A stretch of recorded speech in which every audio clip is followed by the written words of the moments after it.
Hello, kindergarten. I'm back and I'm ready to talk to you about something else that growing writers, especially writers at the end of kindergarten, are ready to do. So remember, this might be a challenge, but that's good. That means we are taking our learning to the next level and we are really trying to stretch our brains so that we can be ready for first grade.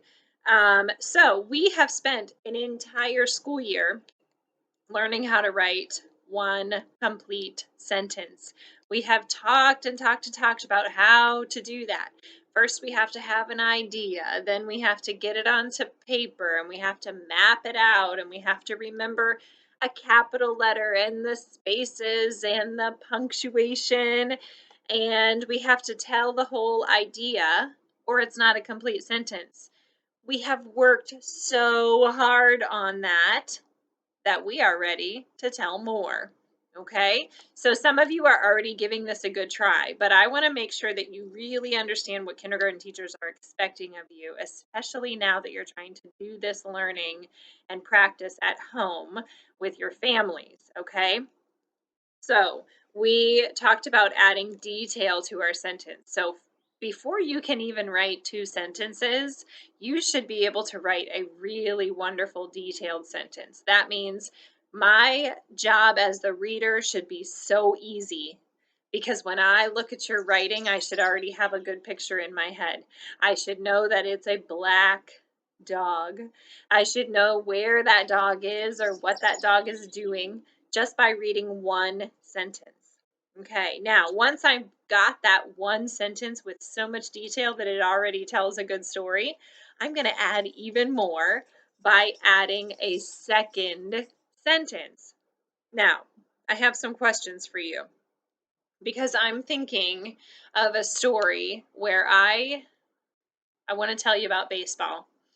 And I want to tell you about how when my son hits the ball, he runs to the bases, right? And then I want to make sure that the rest of my story matches. So here we go. I can run the bases. Adding a second sentence on the same topic. Oh, all right.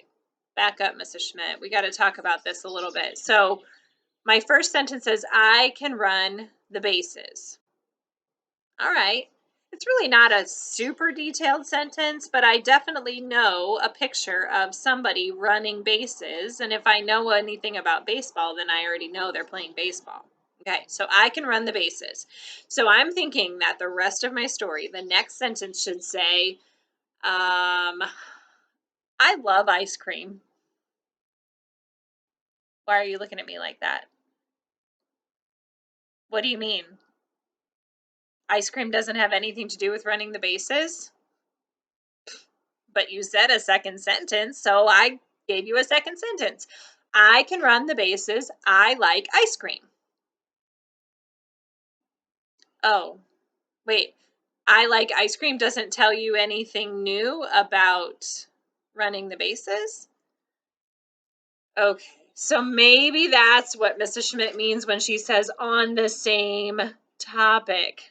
That means the rest of my story that I add has to also go with the first sentence. It has to give me more information about this, not just different information. So let's see if I can get this right. I can run the bases. What else could I say about baseball that would add to this part of my story? I wonder if I could say, I can run the bases. I get a home run. Yes. Okay. So if I'm running the bases and I make it all the way back to home plate without getting thrown out, then I got a home run. So let's add that second sentence. Okay. Let's see here, Mrs. Schmidt. Got to organize my materials. So I can run the bases. I will get a a home run. Oh, wait a minute. That's exciting, isn't it? So how should I end that sentence? Not a question. I'm not asking. I can get a home run? No, I'm telling you, I will get a home run. So maybe I should use that exclamation point to end the sentence, right? Okay, let's check it out. I can run the bases. I will get a home run. So now the video or the picture that's playing in your head has a picture of Mrs. Schmidt running the bases, and instead of stopping at first base or stopping at second base or third base, I got a home run. I ran all the way around.